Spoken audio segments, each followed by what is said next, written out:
यहाँ आपको अहम खबर दे रहे हैं। कराची के मुख्तलिफ इलाकों में रात गई मुबैना पुलिस मुकाबले फायरिंग के तबादले के बाद 4 जख्मियों समेत 5 मुलजिमान गिरफ्तार हो गए हैं। कराची से खबर दे रहे हैं। कराची के मुख्तलिफ इलाकों में रात गए मुबैना पुलिस मुकाबले फायरिंग के तबादले के बाद 4 जख्मियों समेत 5 मुलजिमान गिरफ्तार हो गए हैं। तफसीलात जानेंगे आरिफ बंगश से। आरिफ, अपडेट कीजिएगा।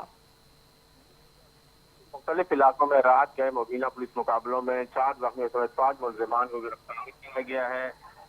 फायरिंग के तबादले में ये जो मुलजिमान गिरफ्तार है, माड़ीपुर मच्छर कॉलोनी ख्वाजा गरीब नवाज मस्जिद के करीब जो है पुलिस का मुकाबला। एक मुलजिम जख्मी हालत में गिरफ्तार है। जख्मी मुलजिम की शिनाख्त 23 साल जियाउर रहमान के नाम से हुई है। सरजानी टाउन खुदा की बस्ती चौकी के इलाके में गुलशन नूर के करीब पुलिस और मुस्ता मुलजिमान के दरमियान मुकाबले में एक मुलजिम जख्मी समेत 2 मुलजिमान को गिरफ्तार किया। मुलजिमान की शनाख्त सदेश और मुदस्सिर के नाम से। ये कुरंगी सेक्टर में भी 32 और 32 के दरमियान पुलिस का के साथ मुकाबला। एक मुलजिम जख्मी हालत में गिरफ्तार है। गिरफ्तार जख्मी मुलजिम की शनाख्त साकिब और चीकू के नाम से हुई है।